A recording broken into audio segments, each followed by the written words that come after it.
minha gente, estamos iniciando mais um Pode Mais. E antes que eu me esqueça, acione o sininho, se inscreva no nosso canal, porque toda segunda, quarta e sexta vai ter sempre um bate-papo aqui sobre política, cultura, economia, sempre alguma coisa interessante para você.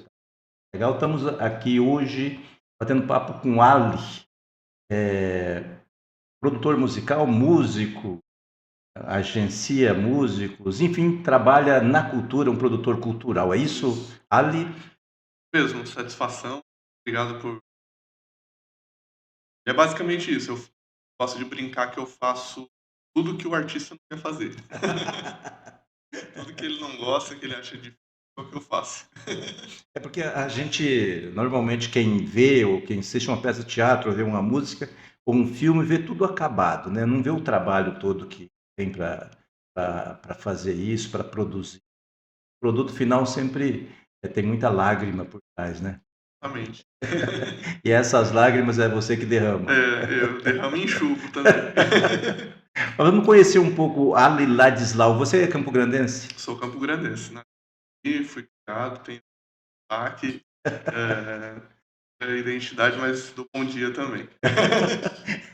Esse negócio do sobretudo. Eu não costumo dar bom dia nem boa tarde. O pessoal fala que fala da educação, mas depois eu fui descobrindo que isso é um pouco mesmo meio o jeito daqui, né? Do Campo Grandense. Bem culturante, é um pouco mais fechado no começo, mas a gente é bonzinho. Como é que como foi a tua infância, relação família, escola? Você lembra onde você foi alfabetizado? Como é que foi isso?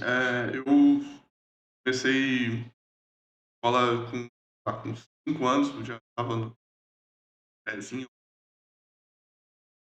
Não sei se até hoje é assim, mas naquela época, quem nascia a partir de um mês tinha que entrar só no próximo ano, né? Nasci em dezembro, mas mesmo assim eu entrei junto. Eu era meio que... Mas não era adiantado, tava no meu ano. E então com 5 anos eu já estava na escolinha assim e tal, estudei num colégio de família aqui, chamado Alceu Viana, lá no Nova Bahia. Eu fui criado no Colômbia, bairro Jardim Colômbia. Minha infância toda, mudei depois da adolescência só e estudei nesse colégio Alceu Viana, que era um colégio de família católica e tal. Então ele tinha aqueles ritos assim bem tradicionais, tudo muito sério e tal, mas era um colégio bem legal. Eu lembro de me divertir muito, aprontar muito. Como todo moleque, né? E conseguir também desenvolver assim, habilidades, né? Seja no esporte, na arte e tal. A gente sempre teve esse contato assim, próximo, nem que fosse, enfim, esporadicamente. Assim, a escola explorou esse lado mais lúdico? Sim, bastante. A gente tinha esse espaço para se divertir fazendo coisas legais. A música surgiu na sua vida desde a infância, desse período? Ouvindo, sim. Ouvindo eu era muito fissurado assim, com música. Eu não tinha muito acesso. Minha família não era uma família que tinha discos, que tinha CDs, né? Na minha época eu já era de CD. Mas conforme eu fui crescendo, eu fui caçando algumas coisas, estava achando meu espaço. Mas minha mãe sempre conta que quando eu era muito criança, assim, eu ouvia um disco do Amado Batista. Diz que eu deitava no sofá e ficava lá como se estivesse morrendo, apaixonado, com 5, 6 anos de idade. Então diz que eu ouvia muito Amado Batista. Então cresci nesse meio, eu ouvi música sertaneja, as músicas de fronteira, assim, né? Eu sou gamarra, sou descendente de paraguaios e tudo, então a gente cresceu ouvindo muito chamamé também. E aí com o tempo eu fui explorando outros estilos, fui descobrindo, né, as músicas da minha juventude, assim, né? E aí o ambiente vai levando você a curtir outros estilos. E aí eu comecei a ir pra feira comprar meus CDs e tal, e era esse meio que o meio que eu vivi. Roqueiro, obviamente. Qual a banda que marcou? Nessa época eu ouvia muito CPM22, eu ouvia muito Charlie Brown Jr., era criança da minha época mesmo. Você é da geração do Charlie Brown. Geração do Charlie Brown. O MTV influenciou bastante também, depois de um tempo. Então, meio que nesse meio do rock nacional, depois conhecendo um pouco mais de música de fora do Brasil e tudo. E aí, só depois de amadurecer bem mais, assim, que eu comecei a explorar melhor a música brasileira, né? Descobri as riquezas por trás da música, por trás não, né? À frente da música brasileira, que quando a gente é guri, a gente não dá muita importância. Essa coisa do rock que te levou à bateria, a batida do rock, a pegada do rock? Foi. Eu lembro que eu ouvia, e aí comecei a ouvir muita coisa. Sempre os amigos tinham, ou tinha um MP3, ou tinha um CD que eu copiava com o meu computador, ou ouvia no fone de outra pessoa. No computador da escola tinha um programinha que baixava, tinha tudo assim de música. Então eu conseguia ouvir muita coisa ali, que antes eu não tinha acesso. E aí fiquei nessa fissura, né? Pô, bateria e tal, parece mó legal, né? Os caras sempre se movimentando muito e tudo. Era um instrumento mais divertido, assim, pra mim, porque por conta de toda essa energia. Tem uma certa mobilidade, muita energia, né? A guitarra já é uma coisa mais... você tem que conhecer um pouco melhor ali, né? Mais comportada.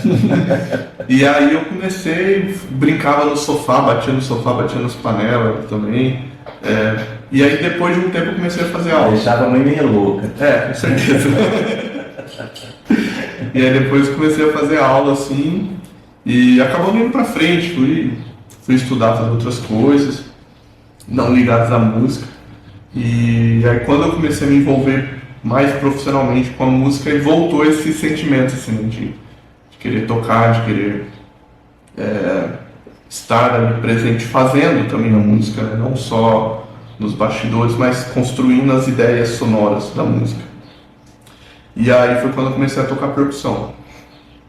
Outra paixão também, assim, já uma outra fase.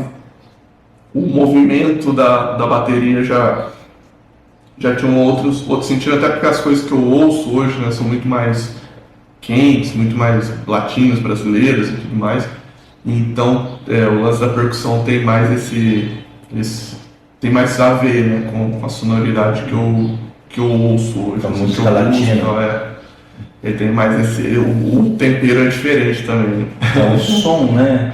O som é um som mais metalizado, parece. Não sei se pode ser isso. Desculpa a ignorância do Lacaio aqui, mas o som da bateria é um e dos outros instrumentos da percussão são um pouco mais. Acho que o lance do coro, né, natural, ele tem uma sonoridade que acho que mais confortável também para ouvir. Assim, não tem isso. É verdade, o repique é muito mais sonoro.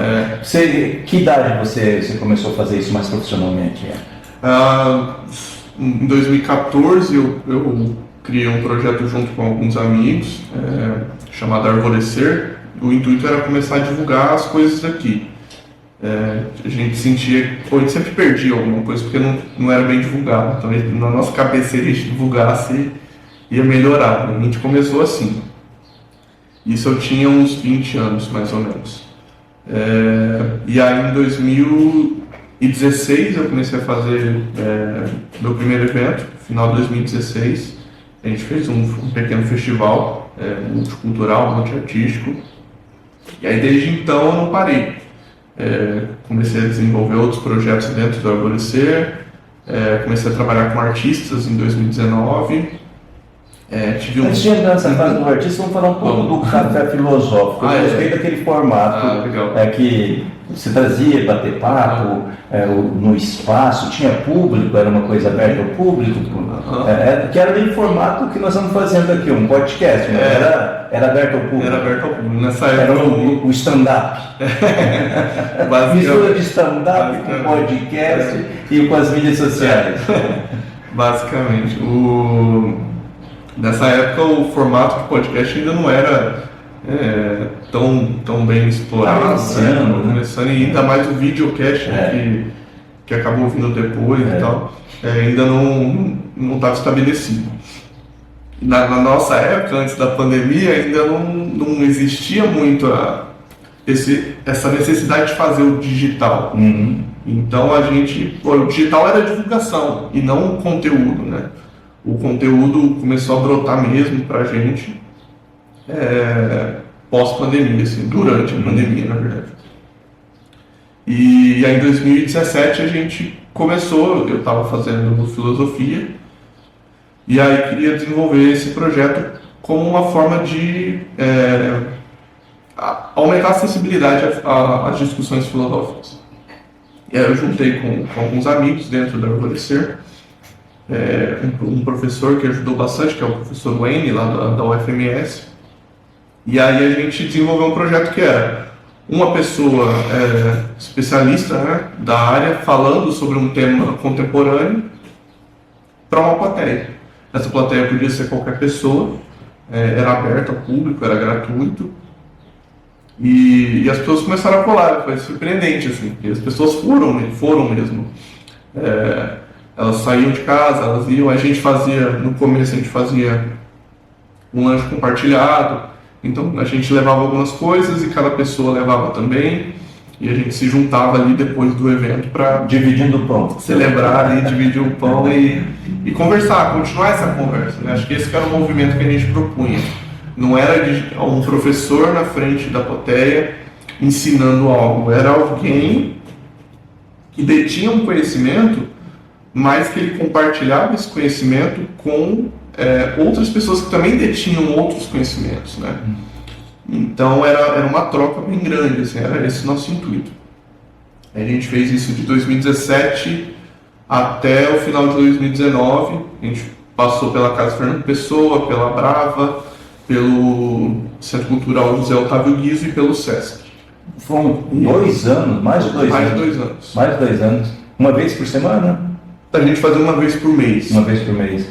Tiveram alguns intervalos também, né, mas era basicamente uma vez por mês ali, de março até dezembro.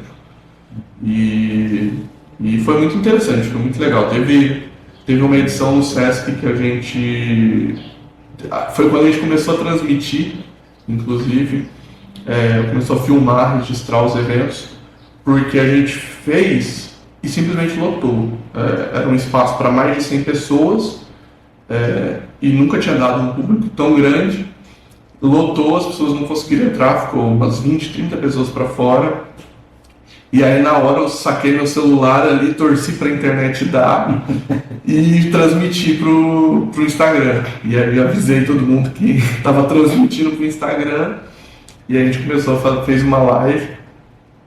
E aí depois a gente postou isso no YouTube e tal, e começou a registrar os podcasts, os cafés filosóficos pro YouTube. A gente gravava e subia ele depois. Chegou a fazer umas lives também e tal.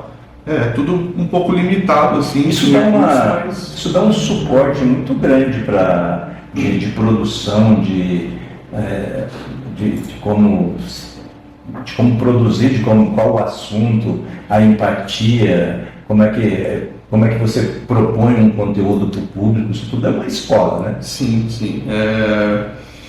É bem complexo, assim, a gente acertava e errava, né? Tinha tema que a gente, esse tema aqui é genial, e aí tinha 10 pessoas, assim, muito específicas que pesquisavam aquilo, que se interessavam por aquilo de verdade, assim, né? Não, porque vai muita gente curiosa, e isso é legal. A pessoa não tá ali porque ela quer saber sobre aquele tema específico, ela está curiosa pelo assunto. E quando não tinha as pessoas curiosas, a gente percebia, assim, ia moldando, né, os temas com base nisso.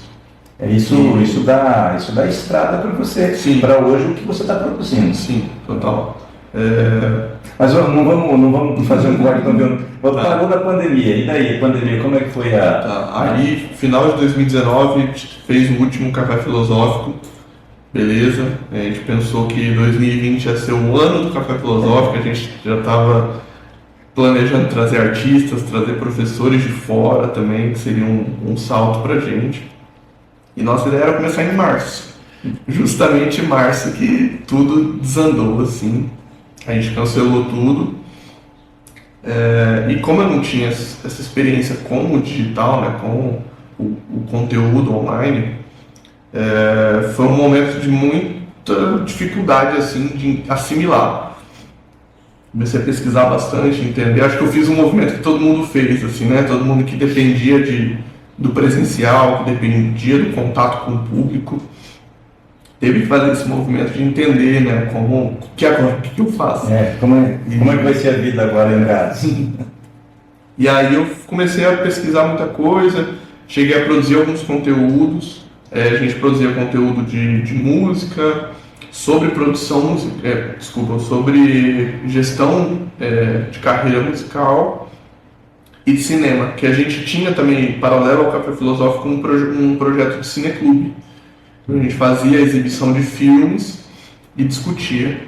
E como esses dois eventos ficaram de fora, a gente manteve o cineclube, na verdade manteve um conteúdo de filmes. Então tinha a Mariane Nantes, que conduzia o nosso cineclube, ela começou a produzir reviews de filmes e tal, então a gente fez bastante coisa nesse sentido. Isso no Facebook? Isso no Instagram. Instagram e Facebook. E aí, em julho, por aí, eu tinha um outro emprego, né? Junto com esse projeto, eu tinha um emprego numa empresa. E aí, por conta da pandemia, redução salarial, não sei o que, me demitiram. E aí eu falei, beleza, então agora eu vou catar essa grana do acerto e vou investir na minha carreira. E aí eu comecei a trabalhar só com isso. Eu fiz, durante a pandemia, eu organizei festivais online de música e na verdade, multilinguais. A gente teve dança, a gente teve poesia, teve teatro, teve filosofia. Festival online?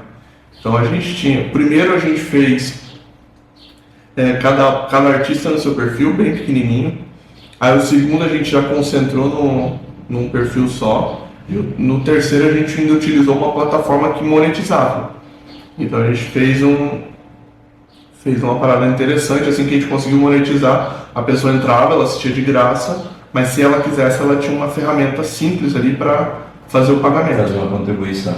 Então a gente conseguiu juntar uma grana, né, pagar os artistas, a gente tirava uma comissão pela organização de tudo, e a plataforma também tinha a comissão dela, e foi bem legal isso. Foi uma experiência bem interessante, difícil, árdua e tudo, mas serviu também de muito aprendizado para a minha formação enquanto produtor no geral, assim, né? Como organizar um evento, eu tô aqui, a pessoa está na casa dela. A gente fez evento com artistas do Rio de Janeiro, artistas do Paraná, artistas do Espírito Santo. Então, se der um problema na internet dele, não tem o que eu fazer. Eu vou ter que engolir e dar um jeito, né? Então, mas essa possibilidade, essa incerteza de que vai dar tudo certo, mas e quando dá algum erro, de você resolver e continuar, esse é o grande barato. Né? Exatamente. Aí que forma o profissional. Né? Exato.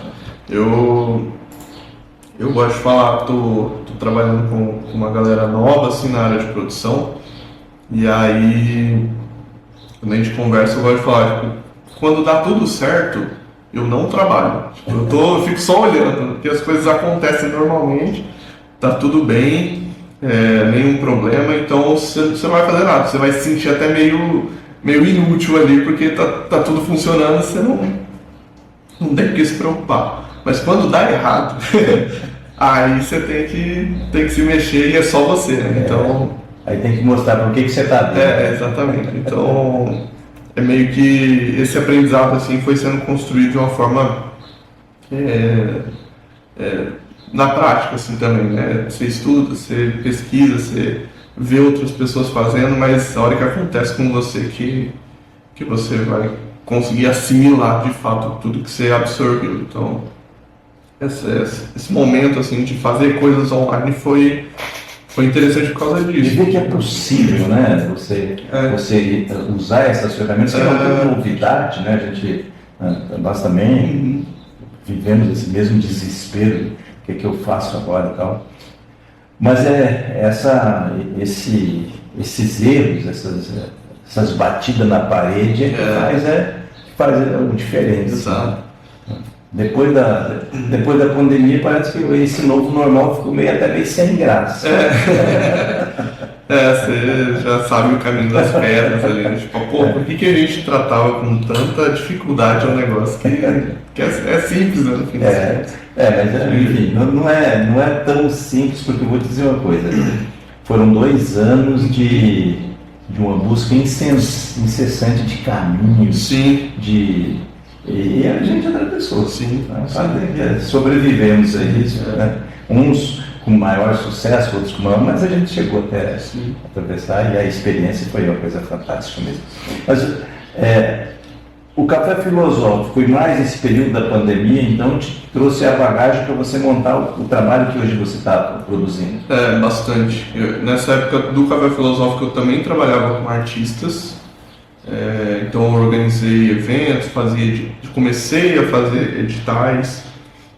Foi quando eu comecei a mexer com isso, sem saber muito, assim, né, pelo tato.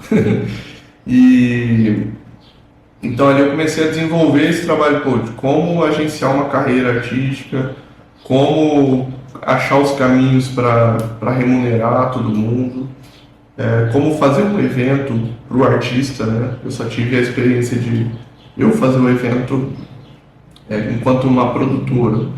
E agora, como você garante o evento para o artista, né? Do lado do artista, assim, com outra pessoa realizando o evento. Enfim, foi então de, 2017, né, com o Café Filosófico até a pandemia ali, final de 2020, foi um marco de aprendizado, assim, uma curva de aprendizado muito alta, mas também com muita dificuldade, enfim, pegou muito pedregulho, né? Então foi uma situação que serviu bastante para potencializar um pouco do que eu consegui aprender. E aí em 2021 eu montei um selo com um amigo meu, produtor musical, o Júlio Queiroz, e aí a gente começou a trabalhar diretamente com artistas, e aí foi onde eu comecei a entrar numa outra parte que eu ainda não mexia, que era dentro do estúdio. Eu não mexo com o estúdio, não produzo, não gravo, não faço nada nessa parte. Mas eu comecei a entender também a dinâmica desse processo, né? Que a gente trabalhava com artistas, a gente escolhia a música, arranjava essa música, ia para o estúdio ensaiar, gravar e depois fazer o lançamento disso. Então a gente pegava todo o processo, a gente fez clipe na unha, assim. Teve um clipe que a gente fez para o próprio Júlio, que a gente comprou tinta, comprou uns pigmentos, a gente comprou tinta branca, uns pigmentos, e foi pro fundo do quintal de casa, pintou uma parte da parede lá para fazer o cenário. A gente montou um cenário como se fosse uma mesa assim de jantar, e enfim, fez as coisas tudo em casa, do que dava, e aí caíam umas tintas assim como se fosse correndo da parede, e ele ia reagindo como se a vida tivesse normal ali, né, comendo, bebendo e tal. E era eu lá em cima do muro, em cima da escada, jogando os copinhos de tinta assim pra ela aparecer escorrendo na parede. Então, fez muita coisa na unha, assim. Produção mesmo. Produção manual. Nada de. Os efeitos especiais são todos produzidos assim. E aí foi uma fase bem também foi juntar tudo que eu já tinha aprendido e também aprender coisas novas. E aí o selo foi muito legal, assim, a gente conseguiu muitas coisas. Do Vale foi um artista lançado por nós, assim, ele estava no final de 2019, ele estava começando a carreira dele. E aí a gente fez um show, eu tocava com ele só nessa época.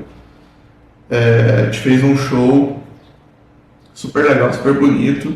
E aí em 2020 a gente ia começar a trilhar as coisas, né? E aí veio a pandemia também, então ele teve esse processo de também ter que repensar. Também de mergulhar. Aí em 2021 a gente começou com ele pelo selo e outros artistas também com essa bagagem. E aí a gente conseguiu bastante coisa. A gente gravou uma música que teve uma repercussão até em mídia nacional e tal, foi bem legal, que é o Último Cigarro. A gente aí tocou no Som da Concha, a gente tocou no Campão Cultural, ganhou Batalha de Bandas, tudo com produção nossa, assim. Então foi um ano bem interessante com a Érica Espíndola também, que é outra artista que a gente trabalhou. Foi super legal, a gente teve essa mesma resposta do público e com vários artistas, assim, a gente teve essa resposta tanto do público quanto da crítica, digamos assim, e foi bem legal. E aí, por conta de conseguir conciliar tal, a gente acabou tendo que parar com o selo. A gente tinha muita coisa para resolver e tal, e a questão financeira sempre pega. E é uma coisa que não dá para administrar, né? Tem coisa que tem que saber a hora que tem que parar. Mas aí a gente fez um bom caminho, assim, até 2022. E enfim, é um projeto que ficou em stand-by, assim.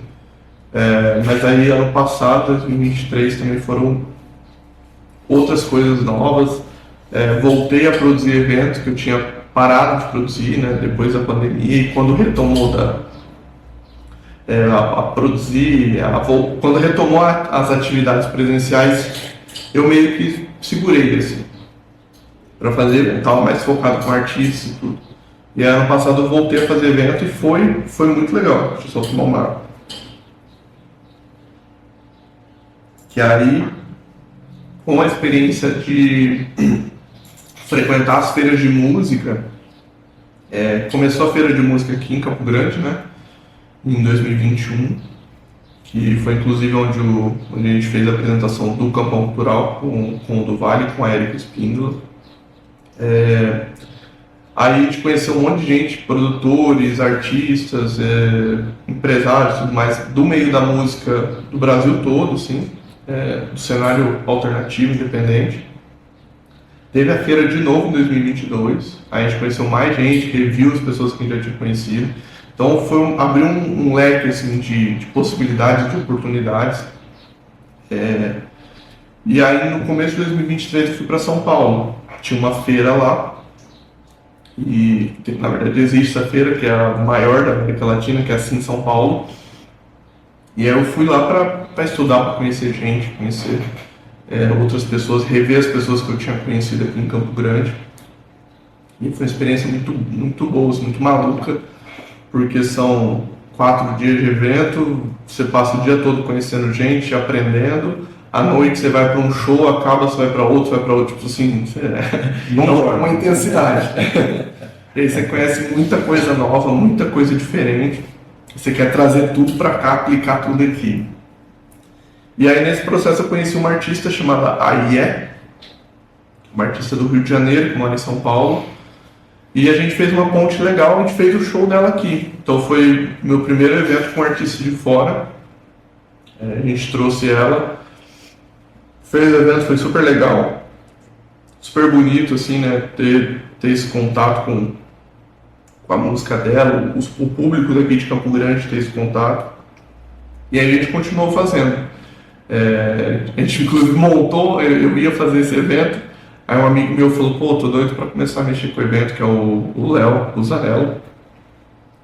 E ele falou, pô, tô doido pra começar a mexer com o evento. Eu falei, cara, vamos fazer, tem essa artista que tá querendo vir pra cá e tal, a gente desenrola. Aí a gente precisa dar um nome, né? Aí a gente ficou uma semana ali pensando, chutando o nome e tal, jogando, e aí, esse, o que você acha? E esse, o que você acha? Até que a gente chegou na Guará. Guará, do Guará mesmo. E virou Guará Apresenta, que é uma produtora de eventos. E a gente fez alguns eventos ano passado. No final do ano a gente se juntou com outras produtoras aqui. A gente se juntou com a Juliana Benites, que fazia outros eventos antes também. Ela fez Pagode Anual, ela fazia o Marafo e tudo mais. Com a Adri, que é da organização do Festival Reduto. E o Assis falei que ia mandar um beijo para Assis. Beijo, Assis.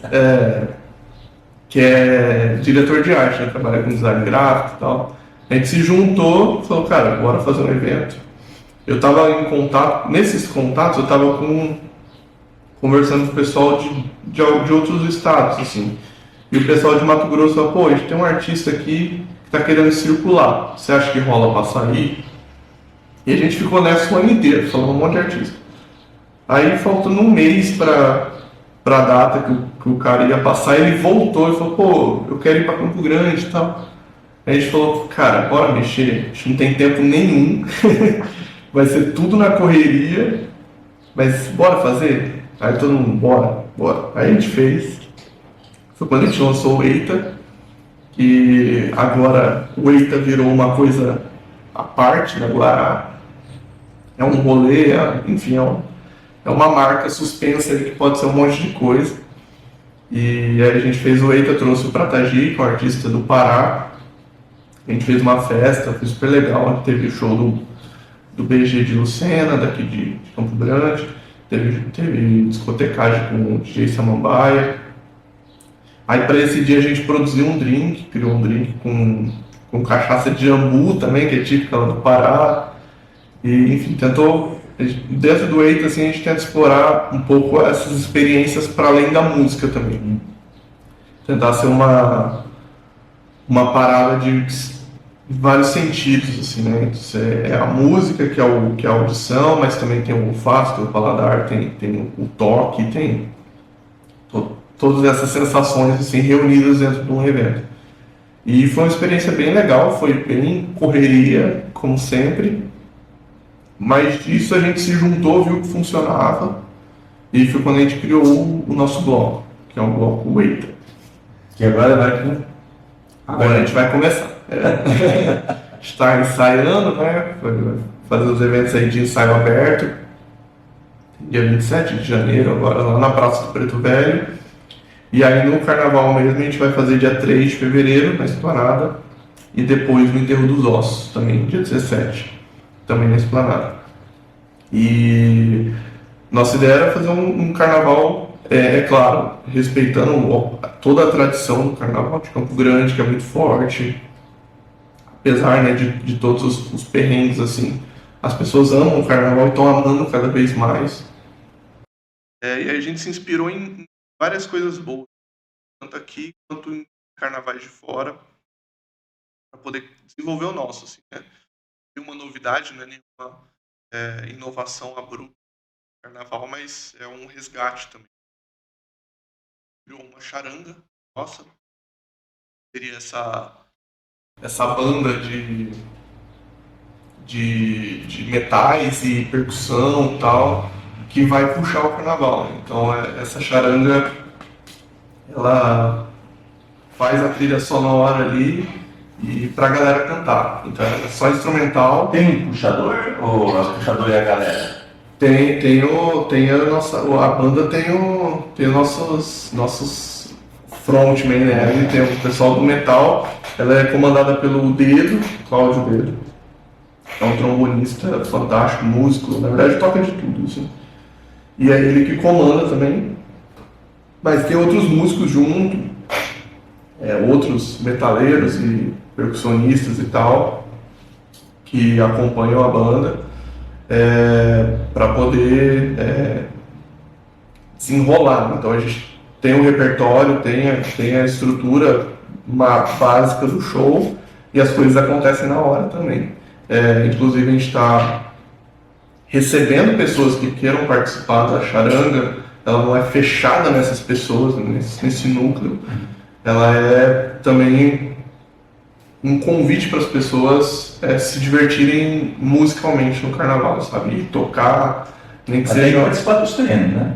Tem dos ensaios. Tem que participar dos ensaios, tem que ver nos ensaios. Não desafina, não. Me diz mata aqui uma curiosidade. Quando a gente fala de carnaval, bloco, charanga,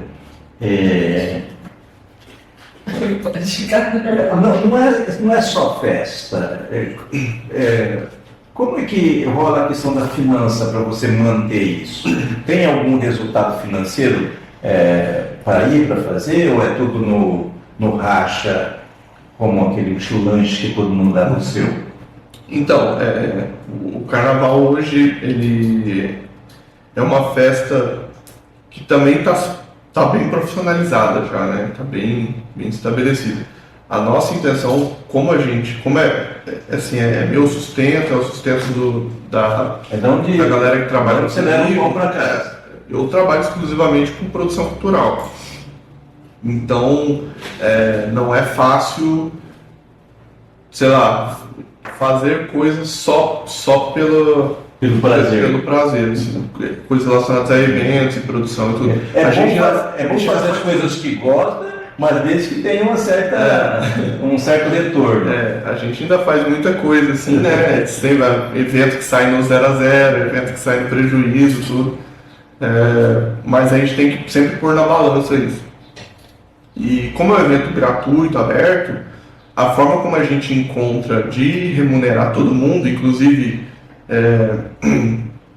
quem comanda a banda, né? Que é quem vai ensaiar em casa, que vai juntar os músicos desse núcleo para poder tirar as músicas, arranjar, escrever partitura, tudo isso a gente precisa remunerar essas pessoas, que também é o trabalho delas.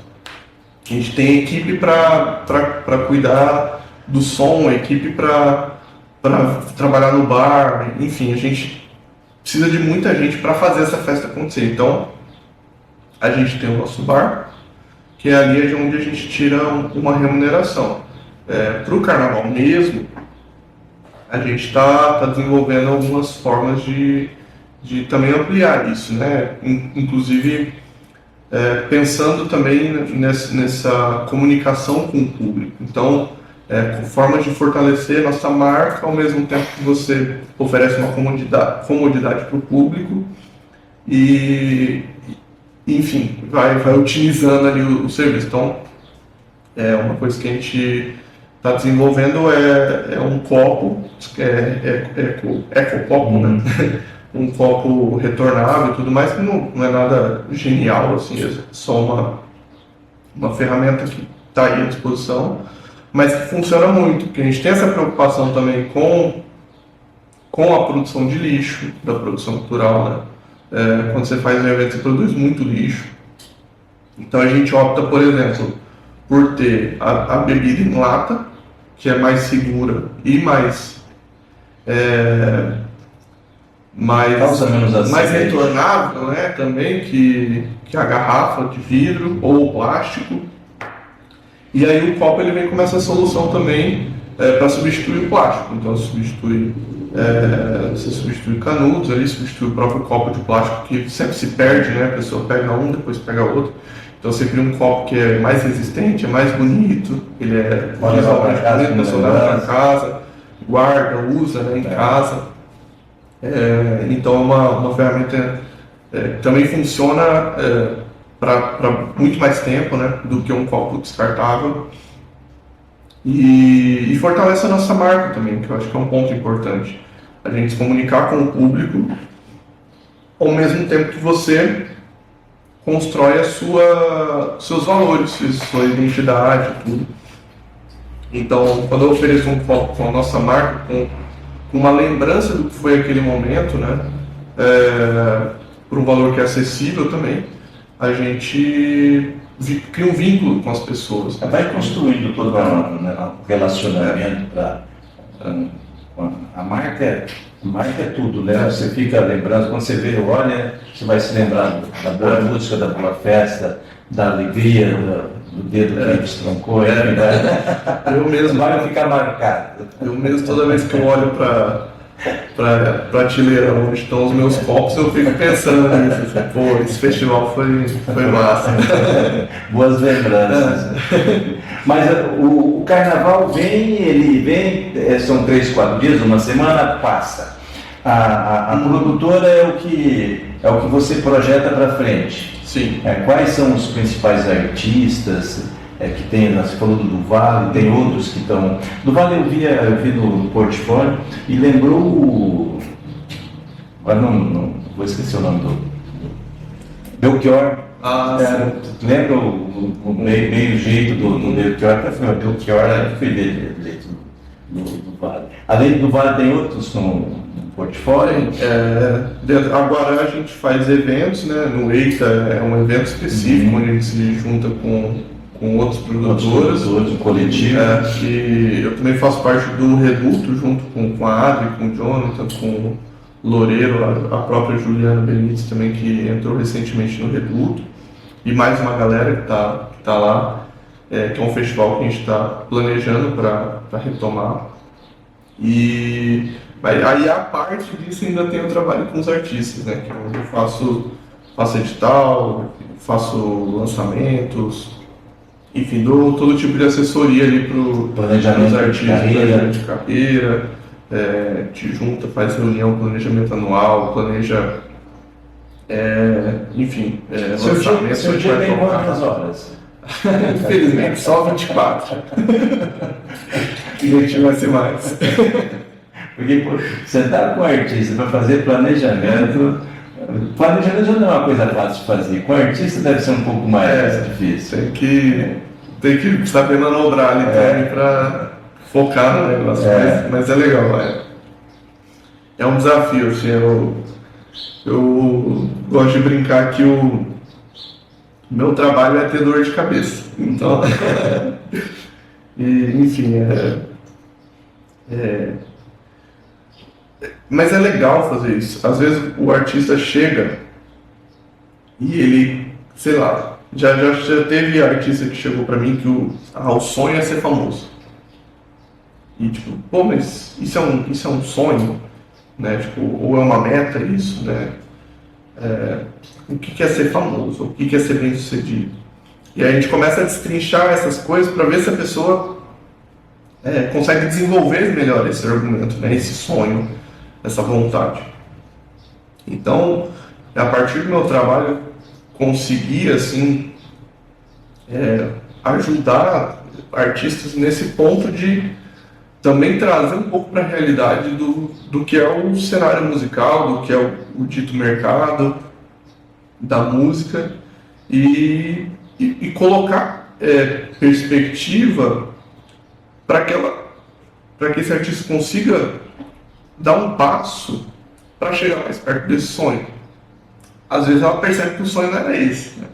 O sonho era uma ilusão ou não fazia sentido para o que ela de fato queria. Às vezes a pessoa quer produzir uma música muito alternativa e quer ser famosa. Tipo, coisas que não necessariamente vão conversar, né? É mais difícil conversar.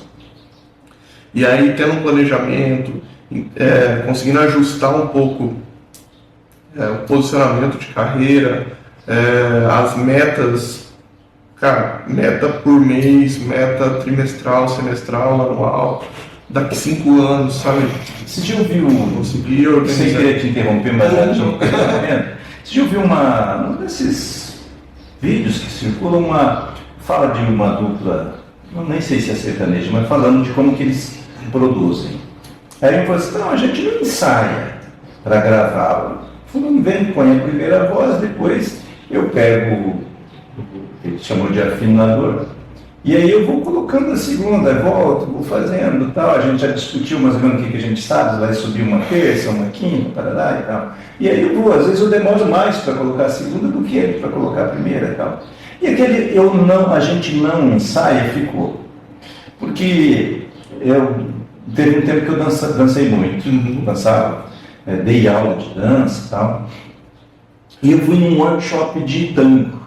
Eu fazia tango, mas não é tango, é uma dança, uma música praticamente morta, aqui na União dos Sargentos. E fui lá, cheguei com a parceira que foi no workshop para ver, tinha um casal fazendo o básico do básico do tango, que são 8 passos, são 8 marcações, né?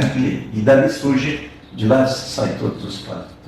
Ficaram ali, eles ficaram 40 minutos antes, nós chegamos, eu cheguei, não sou do Sul Mato Grossense, mas eu chego sempre antes.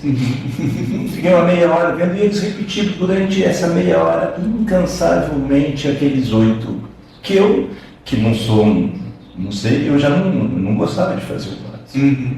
Aí, para minha surpresa, começou o workshop, foi o casal que foi dar o workshop. Aí deu, os passos dançaram muito bem.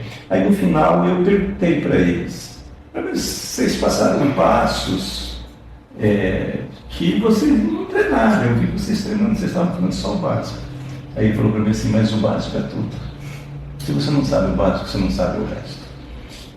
E se o cara não treina junto com o cara para fazer a segunda voz, como é que ele vai fazer a segunda voz? Como é tempo de estrada? Não encaixa esse negócio para mim do artista não treinar, não treinar, não treinar, inevitavelmente.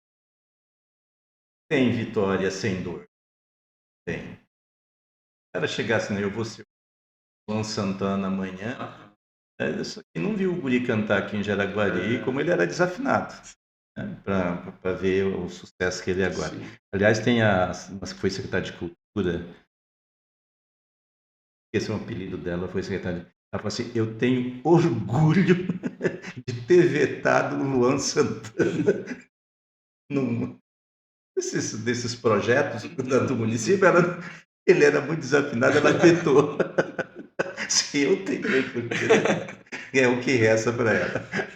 Mas você vê como a evolução é possível com muito treino, muito empenho, muita dedicação. Esse nome. Ela é funcionária de carreira acho que já até aposentou. Eu não vou lembrar o nome dela. Mas enfim, a evolução vem do treino, vem da dedicação, vem de fazer isso. E você cumpre esse papel de botar o cara um pouco no chão. Esse é um assunto polêmico e complexo também, porque na minha é um pouco parecido com a gente só evolui, só desenvolve o talento, né, com muito empenho. Quero cantar bem, eu treinar, eu preciso entender como desenvolver essa voz. Quero tocar bem, eu quero ser um artista, é tudo isso mais outras coisas. Então, isso eu acho que é um grande ponto de choque com os artistas. Porque a maioria tem uma sensação de estar sendo subvalorizado, sabe do potencial, sabe da qualidade do próprio trabalho. É importante reconhecer o próprio trabalho como algo. Mas também, eu acho que tem que ter esse olhar. O próprio artista, acho que ele precisa ser o gestor da carreira. Por mais que tenha empresário, ter esse olhar clínico da carreira. Eu acho que isso é um pouco do que eu tento trazer, assim, quando eu trabalho com artistas, que tenha um olhar clínico, crítico, própria produção. Porque, se você acha que tá bom, mas infelizmente, assim, muito complicado, um mercado muito, tem muita gente muito boa fazendo.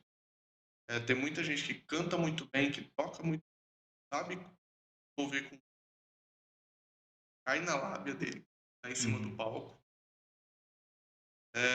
Mas passa, porque, sei lá, em determinado momento vai vir outro, tem essa mesma sensibilidade com as pessoas e tudo. Às vezes uma pessoa que canta não tão bem tem as suas, sim, na verdade tem suas limitações técnicas, né? Um músico que não é tão virtuoso, um cantor que não é tão... Mas ele tem outras coisas que temperam esse trabalho artístico. Às vezes a gente não consegue nem explicar, não consegue entender porque convence tanto o público. Não sei se é lenda urbana ou não, mas tem-se um diálogo, uma fala do Nico e Tinoco quando se encontrou com Chitãozinho e Chororó, que eles eram bem... Um dos dois não falou para os querem ser cantores ou falaram para eles. Cuida da sua voz. Durma cedo, não beba, não... E a sua voz é seu instrumento de ganho, não é o violão, é a sua voz. Então cuide dela, porque é dela que você vai viver. Se você não ter essa consciência que é você, é que te leva, não vai a lugar nenhum. Vai ser uma moda, vai sumir. Às vezes essa ideia de simplificar muito soa meio estranha, né, pro artista, a maioria dos artistas, porque a gente tem alguns valores que vão contra mesmo essa lógica da, da produtividade, empenho, mas que também é uma forma, pode te prejudicar, né? Sempre focado em performance, dado, também afeta a sua mental, enfim, Tem seu que corpo sente. saber dosar É, isso. mas não dá para descartar alguns preceitos para ser uma pessoa bem-sucedida e não uma pessoa na sua área. Um artista quer ser bem, para mim, o que é ser bem-sucedido é a pessoa conseguir viver bem com a pessoa. Não precisa ter, profissionalmente, né? Ela não precisa ter um emprego que ela gosta para poder pagar as contas. Ela consegue sobreviver do próprio trabalho, que é o que ela ama fazer. Ela sente que nasceu para fazer. Você nasceu para cantar, para ser artista, mas você não está vivendo de, não está conseguindo se dedicar a isso da forma que gostaria. É, então tem uma questão, é óbvio que tem uma questão de mercado, de idade, de dinheiro que é desigual, os investimentos que não são aplicados, mas estar também a par dos área técnica, curso, né, de certa forma, com a própria carreira, com a própria vida, são coisas que eu sempre discuto. Às vezes, aquela coisa, pô, se eu tenho muita gente fazendo as coisas, eu não preciso cuidar, mas não é. Ninguém vai cuidar da mesma forma que você. Ninguém vai pensar a sua carreira igual você. Então, mesmo que tenha uma pessoa que faça, pode me contratar. É importante que você tenha ciência, até para você se orientar, né? Administrar isso. É, Gente, nós conversamos, ou estamos conversando aqui com Ali Ladislau, produtor cultural, enfim, cuida de carreiras. É o baterista? o percussionista, Percussionista. melhor. A gente está batendo esse papo aqui. Ali, vou deixar você à vontade para você. Tem alguma coisa que a gente não falou? Alguma coisa que queira deixar de recado? Para a gente já indo para os finalmente. Eu queria agradecer, foi muito legal ter falar de produção, falar de carreira dos artistas. É sempre bom. Pode me aprofundar se a gente tivesse mais semanas para conversar. Daria para falar mais coisas, dá mais. Mas é isso. E eu estou sempre à disposição assim para conversar com o artista, para trocar essa ideia mesmo. De carreira não é uma coisa que eu faço só quando me tratam e tudo mais. É um prazer mesmo. E com a cena, principalmente, o trabalho que eu tenho ganhado bastante, muita gente se empenhando para construir uma cena fortalecida.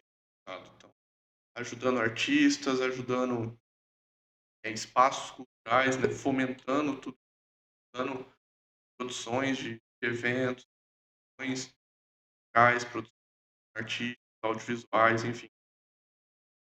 Muita coisa acontecendo. Tenho muito orgulho de fazer parte, de certa forma, mesmo que numa pequena parcela, de ajudar a construir alguma coisa, legado, de certa Essa forma, identidade cultural. para Mato Grosso do Sul. A gente está nessa busca, né? E surgem artistas promissores, mas que, por várias razões, as coisas não acontecem da forma que sonha, né? Que aconteça. Então, trabalhando para E o que está dentro da possibilidade, dentro do rural, dentro do planejamento, da ideia, da parte de execução, assim, estou à disposição para ajudar para fazer. Aí a gente está também com sorte, com o caldeirão de possibilidades também virar a nosso favor, né? Para que as coisas... Existe um componente do acaso aí, sempre bom. Tem o bloco. E tem bloco. Dia 3 de fevereiro, na Esplanada Ferroviária, lá dentro, no gramado, a gente faz o bloco Eita, com a charanga e a música, a versão. É um rolê que começa às 14 horas, é para ser dia mesmo, curtir a tarde ali, o começo da noite. Dá para entrar no clima do carnaval, né? É muito bom. Tem uma fala que alguém fala que quando a gente fala sorte quem fala é um preguiçoso, invejoso que olha pro cara de sucesso e fala, puta, esse cara teve muita sorte. Ele não sabe quanto é que o cara ralou. Gente, com esse bate-papo a gente vai despedindo mais esse Pode Mais. Lembrando você que você deve acionar o sininho, se inscrever no nosso canal, que segunda, quarta e sexta sempre a gente tem um bom bate-papo aqui.